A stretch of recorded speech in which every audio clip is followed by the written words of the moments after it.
Hello guys, চলে এসেছি আর একটা নতুন ভিডিও নিয়ে। তো আজকে আমাদের এখানে আছে 5 কিলোমিটার দৌড়। তো আমরা যাচ্ছি ওটাই দেখতে। তো সকালবেলায় এত কুয়াশার মধ্যেই शाम का दिलकश मंजर के साहिल और समंदर कहते हैं। আমরা বাড়ি থেকে সাইকেল নিয়ে গিয়েছিলাম। তারপর সাইকেলগুলোকে কোচিংয়ে রেখে স্যারদের বাইকে করে স্টার্টিং পয়েন্ট পর্যন্ত যাচ্ছি। हम पर ये कर्म फरमाए सुनिए तो कहती है बल खाती लहरें। সকালবেলায় এই এত ঠান্ডার মধ্যে, তাও আবার বনের ভিতর দিয়ে, মানে বুঝতেই পারছো তোমরা কতটা। তো আমরা ওখানে যেয়ে করে নাম্বার দেখছিলাম। তো আমাদের একটা বন্ধু ওখানে নাম দিয়েছে। जरा कुछ देर तो ठहरे। তারপর আমি ওইখানে সবাইকে একটু জ্ঞান দিচ্ছিলাম, মানে যদিও তো আমি কিছু জানি না এই সম্বন্ধে। এত ঠান্ডার মধ্যেও যে এত লোক জড়ো হয়েছে, এইটা দেখে আমাকে খুব ভালো লাগছে। তো ফাইনালি গাইজ ম্যারাথন দৌড় শুরু হয়েছে, না মানে ওই 5 কিলোমিটার দৌড় আর কি।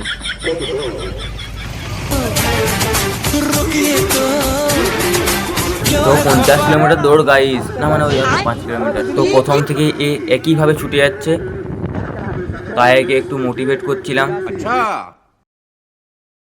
আর যারা ছুটছে তাদেরকে মোটিভেট করার জন্য চারদিকে তার বাইক টাইক নিয়ে চলে এসছে সবাই, আর তার জন্য মাইকও করে দিয়েছে। তার মধ্যে পুলিশ গাড়িও ছিল।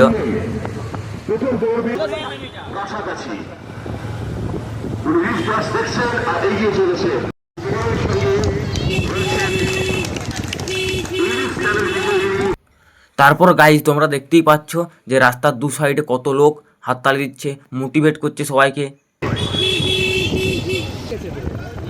তারপর একবার মনে হলো এই ছুটছে না এর কি এখানে তাড়া করে ছুটানো হচ্ছে একে।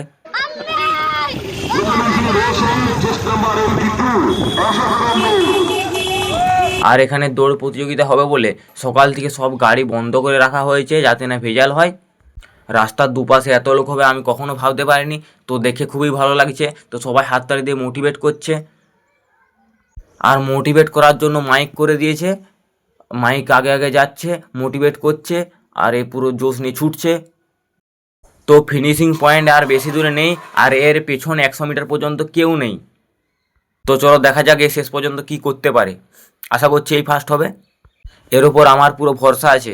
একে আমি পুরো মোটিভেট করে করে নিয়ে এলাম এত দূর পর্যন্ত, না মানে ওই কি বলবো।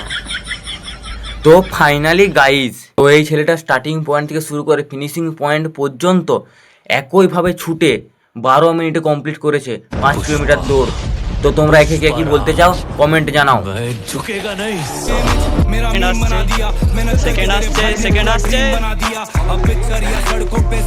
তারপর আমরা ফিনিশিং পয়েন্টে দাঁড়িয়েছিলাম। তারপর আরেকজন এলো, ও হলো সেকেন্ড।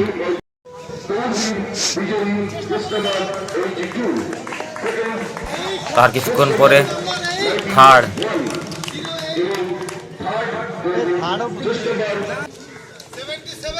তার কিছুক্ষণ পরে ফোর্থ। তারপর ফিফথ আর সিক্সের মধ্যে পুরো হাড্ডাহাড্ডি লড়াইয়ের মধ্যে ওরা দুজন একই সঙ্গে ঢুকেছিল কিছুটা আগে পরের মধ্যে। তারপরে ঢুকলো 7, তার পেছনে দেখা যাচ্ছে 8, 9, তারপরে এলো 10 নম্বর, 11,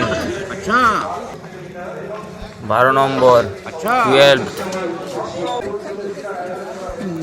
13, 14, 15। আমি এখানে দাঁড়িয়ে গুনছিলাম। 16,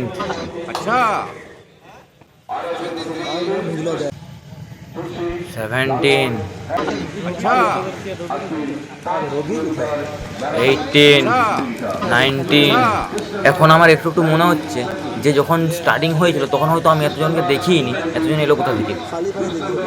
এখন আবার দেখছি কতগুলো মেয়েও নাম দিয়েছিল।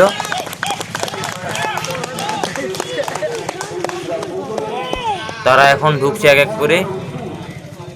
তো প্রায় অনেকেই নাম দিয়েছিল, আর তার থেকে বেশি অনেকেই দেখতে গিয়েছিল, যেটা ছিল স্বাভাবিক। তো দৌড় করার জন্য তোমাদেরকে আগেই বলেছি যে রাস্তার মধ্যে সব গাড়ি চলাচল বন্ধ ছিল। তো এখন সব ছাড়া হয়েছে, এই জন্যে পুরো ট্রাফিক জ্যাম হয়েছিল। তো পুরো প্রচুর ভিড়, তো আমরা ঘর যেতে পারছি না। তাই কিছুক্ষণ ঘোরাঘুরির পরে আমরা ঘর যাব। আর কোচিংয়ের সাইকেলগুলো আছে ওগুলোকে নিয়ে আসতে হবে আমাদের। তারপর সাইকেলগুলোকে কোচিং থেকে নিয়ে এসে আমরা বেরিয়ে পড়েছি ঘর যাওয়ার জন্য। তো সকালবেলা এত ছুটাছুটির পর মানে না আমরা যদিও তো ছুটিনি, তাও আমাদেরকে পুরো খিদে পেয়ে গেছে, না খেয়ে এসেছিলাম। তো বাড়ি যেয়ে আমরা খাবো, তো তারপর আমরা ঘুমিয়ে যাবো। তোমরাও ঘুমিয়ে যাবো। ভালো ভালো স্বপ্ন দেখো। Tata, by.